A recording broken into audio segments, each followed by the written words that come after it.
You're listening to Skeptoid. I'm Brian Dunning from Skeptoid.com. Debunking the Moon Truthers, Part 2. The Horrible Evidence That We Never Went to the Moon.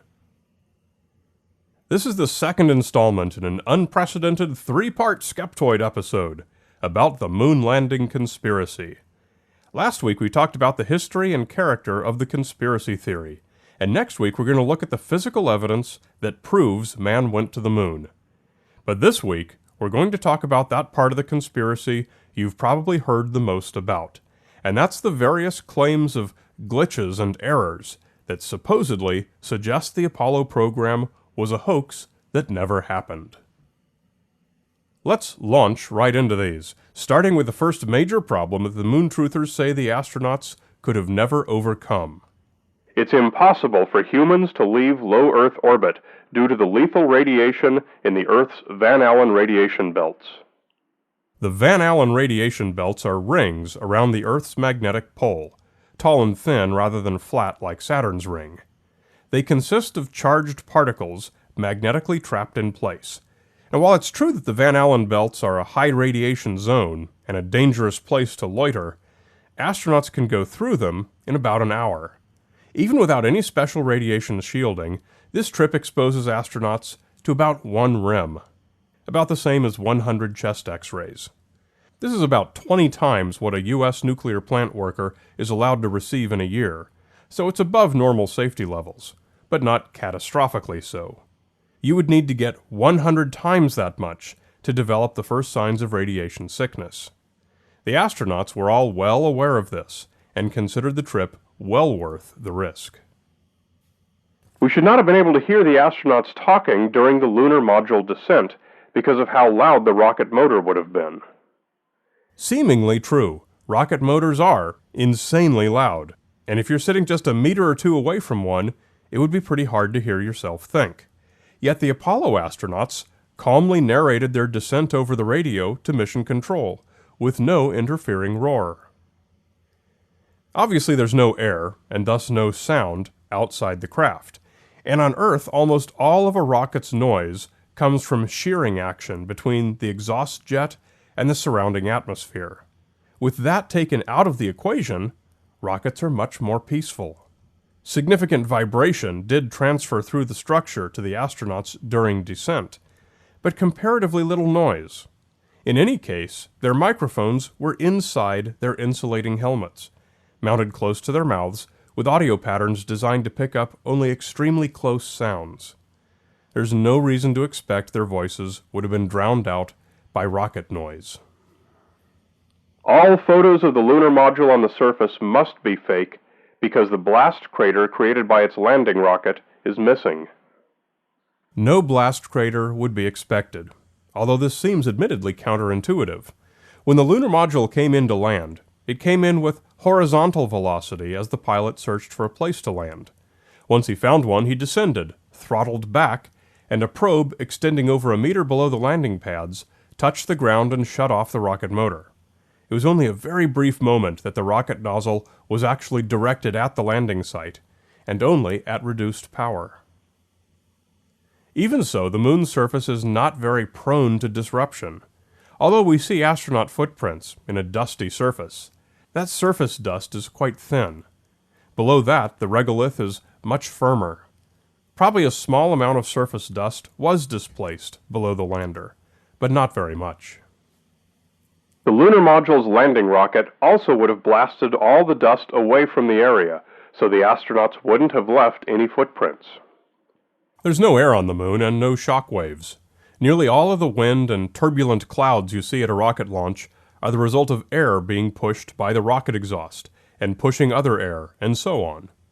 To fly, the rocket only needs the reaction. It does not require things in the ground getting blown around, and if there's no air or wind to do it, it won't happen. Gas from the rocket nozzles expands very quickly in the vacuum of space, and the descent motor had a wide dispersal pattern. You probably could have sat in a beach chair a few meters from the lunar module as it landed, and not felt much. The astronauts' footprints are so deep that the heavy lunar module must have sunk in much deeper. The footprints weren't all that deep. a centimeter or two at most. And although the various lunar modules did weigh some 17 to 19 metric tons when fully loaded on Earth, on the Moon that was down to about 1,200 kilograms after burning off fuel. That weight was distributed on 4 1-meter round footpads. The pressure exerted on the surface by the footpads was only about half again as much as by the astronauts' boot soles. So the lunar module would be expected to push a little bit deeper into the surface than an astronaut, but probably not a noticeable amount. The American flag they planted is flapping in a supposedly non-existent breeze. By now we've all heard that the flag was held by a rigid metal rod to compensate for the lack of wind on the Moon. But it's worth mentioning that in some of the video footage, the illusion of air movement can be quite remarkable, and it's worth watching. But the cause is embarrassingly obvious. In all such shots, an astronaut is either actively twisting the flagpole to get it set up, or he bumps it. This is one claim that really needs to just die already. Sometimes you'll see a photo of one astronaut with the other reflected in his helmet visor, and neither one of them has a camera up to his face taking a picture. Proof that a conspiring studio photographer was present on the set taking those pictures? No, proof that the cameras were mounted to the astronauts' chests. Stars would be visible in all the photos if they'd really been taken from the Moon. No, they wouldn't, because the camera's exposure settings were adjusted for bright daylight, giving a very small aperture. To capture stars, you need a very large aperture. Test it for yourself. Set your aperture, ISO, and exposure so that you're taking great pictures in the daylight. Then, with the same settings, try to photograph anything at all at night. Blackness.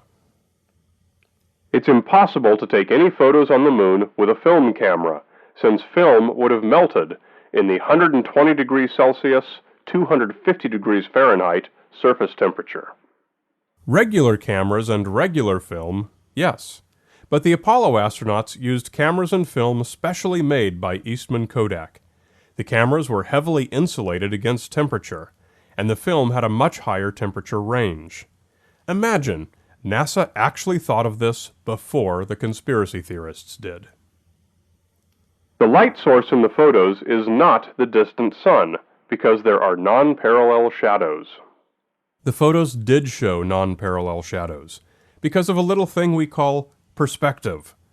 Look at a fence with the sun behind you, and the shadows of the fence posts will appear to converge. Look at the fence with the sun behind it, and the shadows will appear to diverge.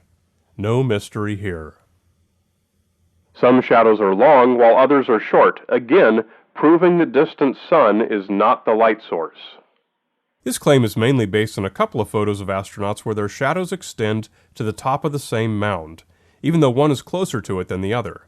The reason is simply that the ground undulates. The length of a shadow depends on the angle of the sun relative to the angle of the ground, and on an undulating surface, we absolutely expect objects of the same height to have shadows of different lengths. Studio lights are visible in the background of some photos. There are indeed bright spots in the sky that look exactly like lights in some of the photos. Photographers know what they are. They're called lens flares, which can happen when bright light reflects between the lens surfaces inside the camera. The type of lens flares in the Apollo photographs form in a line leading toward a bright light source just outside the frame, in this case, the sun. The studio lights cause hot spots on the surface of the Moon. In some photos where the photographer's shadow is visible in the frame, there are unusually bright spots on the Moon surface around the shadow, suggesting that a studio light must have been focused on that spot. Proof of a conspiracy? Nope. These hot spots are called Heiligenscheins, a German word meaning halo. You can see it at any time you look at the shadow of your own head, sometimes more dramatically than others, and often better from a greater distance. You've seen it from a plane when you look down and see the plane's shadow with a strangely bright area around it. Heiligenscheins are caused by two different effects. Looking at the shadow of your own head, the light source is directly behind you. Everything directly outside that shadow, blades of grass, pebbles, whatever, has the light hitting it from an angle very close to your viewing angle, so shadows are foreshortened almost to zero. Objects farther from your shadow are less foreshortened, so there is more and more shadowed area visible in your field of view. Thus, the overall light level is always going to be highest closer to your shadow, and progressively darker the farther away you look. The second effect causing Huygens happens when the surface is reflective.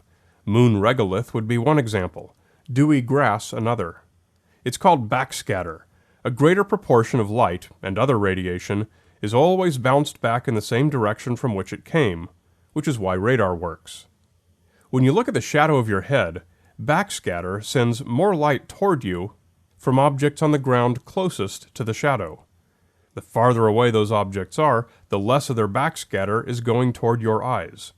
Combine these two effects, and the Huygens we see in the lunar photographs are exactly what we'd expect to see if they were genuine. One rock was accidentally left showing the letter C written on it, proving it was a prop. No, it wasn't. Photo analysts have concluded the most likely explanation for this apparent letter C on a rock is a hair on the original photo print. To say nothing of the fact that no Hollywood prop master ever heard of labeling inventory by boldly writing letters of the alphabet on camera-facing surfaces. Anyway, for presumed hoaxers to use a commercial Hollywood prop shop for a moon landing set would have introduced another unnecessary risk: more outside people who would have known about it, and a paper trail for the prop rental. Smart conspirators would have built the set themselves with rocks they trucked in themselves. Those are the basic answers, but there are many more such claims, and we would have had to make this a 10-part episode to cover them all. But we don't really need any more, because next week we'll continue by looking at the scientific proof that we actually did put humans on the moon. Be sure to follow me on Twitter at Brian Dunning, and find the Skeptoid podcast on Facebook. You're listening to Skeptoid, a listener-supported program. I'm Brian Dunning from Skeptoid.com.